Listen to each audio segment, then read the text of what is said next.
Hi all government job aspirants, welcome to my YouTube channel Studies for Government Jobs। আজকে আমরা discuss করব general science part 18 18তম part আজকে আমরা discuss করব। এর আগে টোটাল আমরা 17টা পার্ট ডিসকাস করে নিয়েছি শুধু জেনারেল সায়েন্সের। যারা দেখোনি তারা অবশ্যই দেখে নেবে, এই ভিডিওটির ডেসক্রিপশনে ওই পুরো 17টা পার্টের লিঙ্ক একসাথে প্লেলিস্ট করে দেওয়া আছে, তোমরা সেখান থেকেও দেখে নিতে পারো। দেখো আজকের ফার্স্ট কোশ্চেন কি বলছে না, একটি না, এই গ্যাসগুলির মধ্যে কোনটি সবচেয়ে হালকা গ্যাস হচ্ছে এগুলোর মধ্যে হাইড্রোজেন। হাইড্রোজেনের অ্যাটমিক ওয়েট হচ্ছে 1.007 এবং হিলিয়ামের অ্যাটমিক ওয়েট হচ্ছে 4.002। অনেকজনের মনে সন্দেহ থাকে যে কোনটা হালকা, হাইড্রোজেন না হিলিয়াম। তা এই গ্যাসগুলির মধ্যে সবচেয়ে হালকা হচ্ছে হাইড্রোজেন। পরের প্রশ্ন, বাতাস হলো একটি কি না, বাতাস হলো একটি মিশ্রণ পদার্থ। এই গ্যাসগুলির মধ্যে কোনটি সবচেয়ে ভালো বিদ্যুৎ পরিবাহী না, সবচেয়ে ভালো বিদ্যুৎ পরিবাহী হচ্ছে সমুদ্রের জল। সমুদ্রের জল লবণাক্ত এবং আমরা সবাই জানি লবণ জল বা লবণাক্ত জল বিদ্যুৎ পরিবাহী সবথেকে ভালো বিদ্যুৎ পরিবাহী, সেই জন্য সমুদ্রের জল হচ্ছে সবচেয়ে ভালো বিদ্যুৎ পরিবাহী। নিচের কোন গ্যাসগুলির মধ্যে কোনটি আগুন নেভানোর জন্য ব্যবহার করা হয় না, নিচের গ্যাসগুলির মধ্যে আগুন নেভানোর জন্য ব্যবহার করা হয় carbon dioxide gas CO2। Option B হচ্ছে এটির অ্যান্সার। নিচের কোন মৌলটি সবচেয়ে বেশি অম্লের মধ্যে পাওয়া যায় না, সব থেকে বেশি অম্লের মধ্যে যে মৌলটি পাওয়া যায় সেই মৌলটি হচ্ছে হাইড্রোজেন। নিচের কোন মৌলটি শিলা এবং খনিজ পদার্থের সবচেয়ে বেশি পরিমাণ পাওয়া যায় না, এটার অ্যান্সার হচ্ছে সিলিকন। সিলিকন সবচেয়ে বেশি শিলা এবং খনিজ পদার্থের মধ্যে পাওয়া যায়, বেশি পরিমাণে পাওয়া যায়। এবার দেখো কি বলেছে না, জার্মান সিলভার একটি সংকর ধাতু, কোন কোন ধাতুর মিশ্রণে এটি তৈরি না, জার্মান সিলভার যে ধাতুর মিশ্রণে তৈরি সেগুলি হচ্ছে, অপশন সি হচ্ছে এটির অ্যান্সার, দস্তা, তামা, নিকেল, মানে হচ্ছে জিঙ্ক, কপার, নিকেল। ঠিক আছে, নিচে আমি সংকেতটাও লিখে দিয়েছি, সেখান থেকেও তোমরা পড়ে নিতে পারো। ক্যালামাইন সলিউশন নিচের কোনটিতে আছে না, ক্যালামাইন সলিউশন আছে জিঙ্ক কার্বনেট এবং জিঙ্ক কার্বনেটের রাসায়নিক সংকেত হচ্ছে ZnCO3। এই রাসায়নিক সংকেতগুলো মনে রাখবে, অনেক সময় এই নাম না দিয়ে এই রাসায়নিক সংকেতগুলো দেয়। এবার রাসায়নিক সংকেত তুমি যদি নাম না মনে রাখো তখন তুমি অ্যান্সার করে আসতে পারবে না জানা থাকা সত্ত্বেও। তারপরে দেখো বেকিং সোডা হলো কি, বেকিং সোডা হচ্ছে সোডিয়াম বাইকার্বনেট। সোডিয়াম বাইকার্বনেটের রাসায়নিক সংকেত কি, NaHCO3 হচ্ছে সোডিয়াম বাইকার্বনেটের রাসায়নিক সংকেত। এবার দেখো পিতল কোন দুটি উপাদানের মিশ্রণে তৈরি, আমরা সবাই জানি পিতল হচ্ছে তামা এবং দস্তা, মানে কপার এবং জিঙ্কের মিশ্রণে তৈরি, তাহলে এটারও অ্যান্সার হচ্ছে অপশন সি, তামা ও দস্তা। এরপরের প্রশ্ন দেখো কি বলেছে না, সাধারণ পেন্সিলে নিচের কোনটি ব্যবহার করা হয়ে থাকে। আমরা সবাই জানি যে সাধারণ পেন্সিলে গ্রাফাইট ব্যবহার করা থাকে এবং এই কোশ্চেনটি প্রত্যেকটা এক্সামে 90% এক্সামে এই কোশ্চেনটি বারবার রিপিট হয়, তাই এই কোশ্চেনটা একদম ভুলবে না। নেক্সট কোশ্চেন কি বলেছে দেখো, যে কোন রাসায়নিক যৌগকে সাধারণভাবে কাপড় কাচার সোডা বলা হয়, কাপড় কাচা সোডা বা ওয়াশিং সোডা। কোন, আমরা সবাই জানি অ্যান্সার হচ্ছে সোডিয়াম কার্বনেট। সোডিয়াম কার্বনেটকে বলা হয় কাপড় কাচা সোডা বা ওয়াশিং সোডা। এই রাসায়নিক সংকেত কি না, Na2CO3। এই রাসায়নিক সংকেতগুলো বারবার বলছি মুখস্থ করে রাখবে, অনেক সময় নাম না দিয়ে এই রাসায়নিক সংকেতগুলো দিয়ে দেয়। তাহলে সোডিয়াম বাইকার্বনেট না, সোডিয়াম কার্বনেট, এখানে বানানটা ভুল লিখে দিয়েছি, বাইকার্বনেট হবে না, এটা শুধু হবে সোডিয়াম কার্বনেট। সোডিয়াম কার্বনেটের রাসায়নিক সংকেত কি না, Na2CO3। পরের প্রশ্ন দেখো, পরের প্রশ্ন কি দিয়েছে না, ননস্টিক বাসনপত্র কি দিয়ে কাটিং করা হয় না, ননস্টিক বাসনপত্র টেফলন দিয়ে কাটিং করা হয়।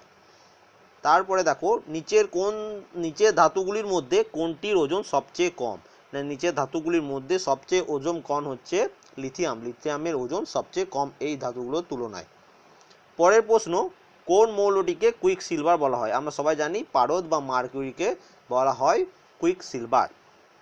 ঘরের বাতাসে নিচের কোনটি থাকার জন্য পুরনো তৈলচিত্র কালচে হয়ে যায় না, ঘরের বাতাসে হাইড্রোজেন সালফাইড, অপশন এ হচ্ছে অ্যান্সার, হাইড্রোজেন সালফাইড থাকার জন্য পুরনো তৈলচিত্র কালচে হয়ে যায়। কোন ধাতু যৌগ মোটর গাড়ি নিঃসৃত ধোঁয়ার মধ্যে উপস্থিত থেকে আমাদের পরিবেশে ক্ষতি করে? এটাও প্রায় 90% কোশ্চেন, এই কোশ্চেনটা রিপিট হয় 90% এক্সামে। অ্যান্সার কি না সীসা বা লেড, এটা ইংলিশে লেড বলা হয়। ঠিক আছে, তাহলে লেডের জন্য মোটর গাড়ির নিঃসৃত ধোঁয়ার মধ্যে লেড অতিরিক্ত পরিমাণ থাকে, সেই জন্য আমাদের পরিবেশের খুব ক্ষতি হয়।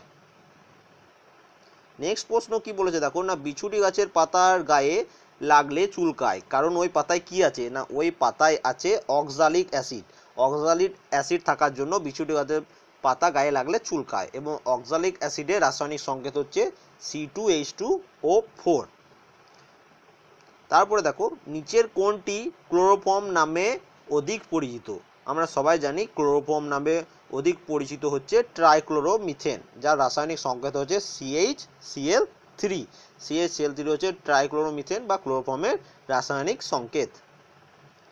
এবার দেখো যে কোশ্চেনটি খুব ইজি কোশ্চেন, আমরা সবাই জানি নিচের কোন রাসায়নিক পদার্থটি কিছু গাছগাছড়া ও পিঁপড়ের মধ্যে পাওয়া যায়?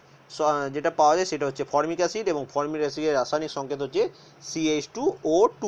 ঠিক আছে, কি বলেছে দেখো, ফর্মিক অ্যাসিড অন্য কি নামে পরিচিত? আমরা সবাই জানি ফর্মিক অ্যাসিড অন্য যে নামে পরিচিত সেটি হচ্ছে মিথানোয়িক অ্যাসিড। অপশন সি হচ্ছে এটির অ্যান্সার।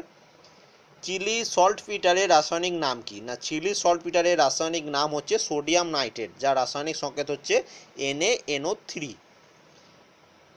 তারপরে দেখো নিচের কোন রাসায়নিকটিকে কস্টিক সোডা বলা হয়? এটাও খুব ইজি কোশ্চেন, কিন্তু বারবার এক্সামে আসে। না কস্টিক সোডা বলা হয় সোডিয়াম হাইড্রোক্সাইডকে, NaOH, যার রাসায়নিক সংকেত। ফর্মিক অ্যাসিড কোন পতঙ্গের দেহে বর্তমান?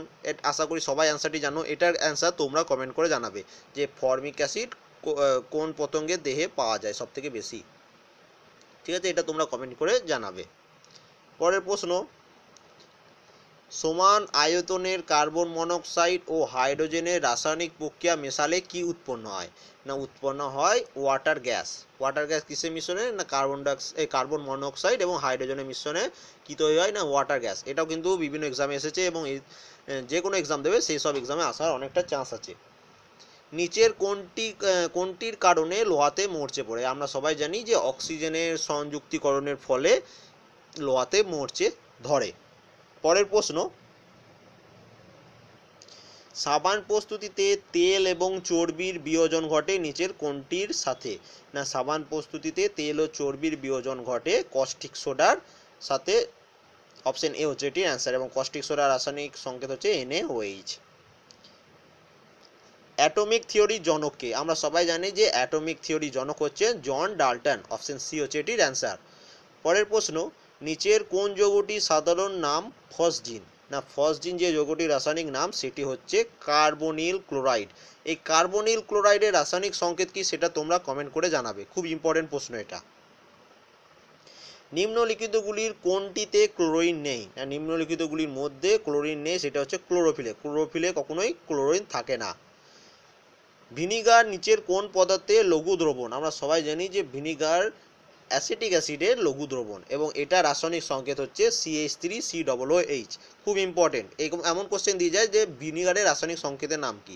CH3COOH। ঠিক আছে, মুখস্থ করবে। লাফিং গ্যাসের রাসায়নিক নাম কি? আমরা সবাই জানি লাফিং গ্যাসের রাসায়নিক নাম হচ্ছে নাইট্রাস অক্সাইড।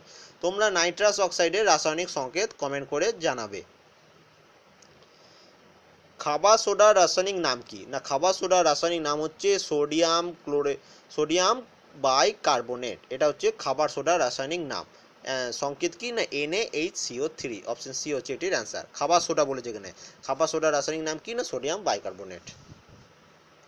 পরের প্রশ্ন, নিউট্রনের আবিষ্কর্তা কে? না আমরা সবাই জানি না নিউটন আবিষ্কার করেছেন চ্যাডউইক। অপশন এ হচ্ছে এটির অ্যান্সার। এবং তোমরা দেখতে পাচ্ছ যে যারা জেনারেল সায়েন্সের প্রথম থেকে ক্লাসগুলো দেখছো তারা দেখছো যে অনেক কোশ্চেন কিন্তু রিপিট হচ্ছে, এবং সেই কোশ্চেনগুলো কিন্তু অনেক এক্সামে এসেছে, তাই ওই কোশ্চেনগুলো রিপিট হচ্ছে। পরের প্রশ্ন, পারদের সাথে অন্য ধাতু মিশিয়ে তৈরি সংকর ধাতুকে কি বলে? না এটা কোশ্চেনটা অনেকবার রিপিট হয়েছে, অ্যান্সার হচ্ছে অ্যালামগাম। অ্যালামগাম বলা হয় না কেন? না পারদের সাথে অন্য ধাতু মিশিয়ে তৈরি সংকর ধাতুকে কি বলে? না অ্যালামগাম। এবং আমাদের জেনারেল সায়েন্সের ডেসক্রিপটিভ ক্লাস যখন করেছিলাম মিসলেনিয়াস এক্সামের আগে, যারা ওই ক্লাসগুলো করেছো তারা দেখবে এখান থেকে কিন্তু 90% কোশ্চেন তোমরা অ্যান্সার করতে পারছো, কারণ ডেসক্রিপটিভ পড়া খুবই জরুরি। এবং যারা পড়োনি তারা অবশ্যই পড়ে নিতে পারো, একটা প্লেলিস্টও বানানো আছে। নিচের কোনটির পরমাণুর নিউক্লিয়াসে কোনো নিউট্রন নেই? না, এটার অ্যান্সার হচ্ছে পোটিয়াম। পোটিয়ামের নিউক্লিয়াসে কোনো নিউট্রন নেই। এইবার দেখো আসল কোশ্চেন, সবচেয়ে হালকা নিষ্ক্রিয় গ্যাসের নাম কি? না, সবচেয়ে হালকা নিষ্ক্রিয় গ্যাস কোনগুলোকে বলা হয়? নোবেল গ্যাসগুলোকে বলা হয় নিষ্ক্রিয় গ্যাস। এর মধ্যে কোন, এটার অ্যান্সার হচ্ছে হিলিয়াম। তাহলে কিছুক্ষণ আমরা প্রথম কোশ্চেন বলেছিলাম সবচেয়ে হালকা ধাতু গ্যাস কোনটি?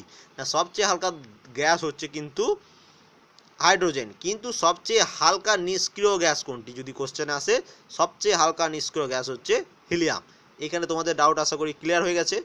পরের প্রশ্ন, কোন রাসায়নিক পদার্থকে দার্শনিক উল বলা হয়?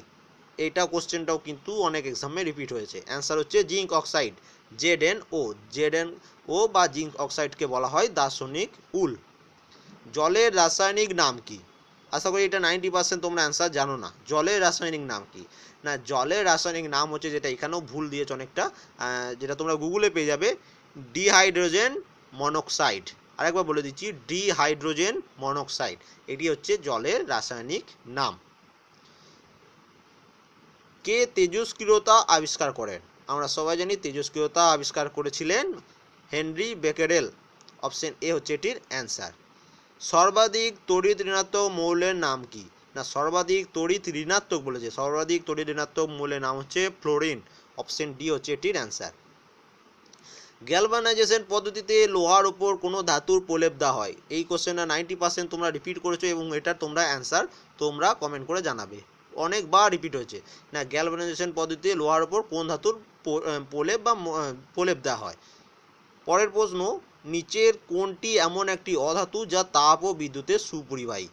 এটার অ্যান্সারও গ্রাফাইট। গ্রাফাইট হচ্ছে এমন একটি অধাতু যা তাপ ও বিদ্যুতের সুপরিবাহী। এই কোশ্চেনটাও কিন্তু অনেকবার রিপিট হয়েছে। এবার দেখো কি বলেছে, না কার্বন ডাইঅক্সাইড -78.5°C তাপমাত্রায় পৌঁছলে কি নামে পরিচিত? না, শুষ্ক বরফ বা ড্রাই আইস বলা হয় কার্বন ডাইঅক্সাইড যখন -78.5°C তাপমাত্রায় পৌঁছায়। পরের প্রশ্ন কি বলেছে দেখো, না নিচের কোনটির মধ্যে সোডিয়াম বাইকার্বনেট ও টার্টারিক অ্যাসিড আছে?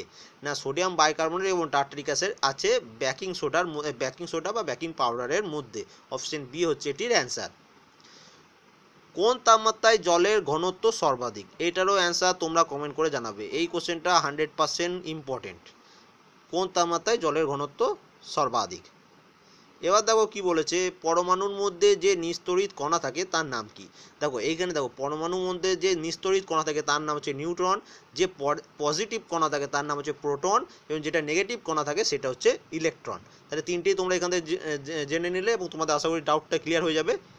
নেক্সট কোশ্চেন কি বলেছে দেখো, না পরীক্ষাগারে কৃত্রিমভাবে তৈরি প্রথম জৈব যৌগের নাম কি?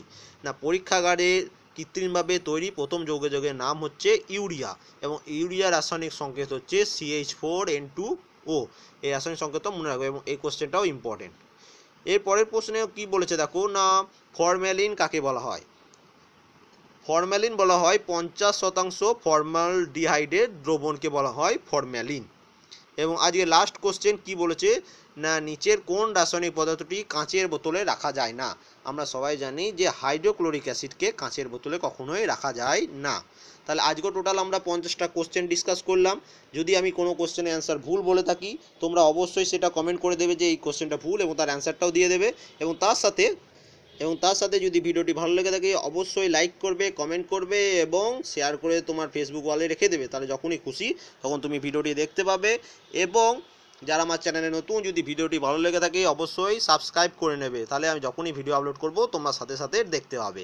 কারো যদি কোনো ইনকোয়ারি থাকে অবশ্যই কমেন্ট করে জানাবে। And thank you for watching.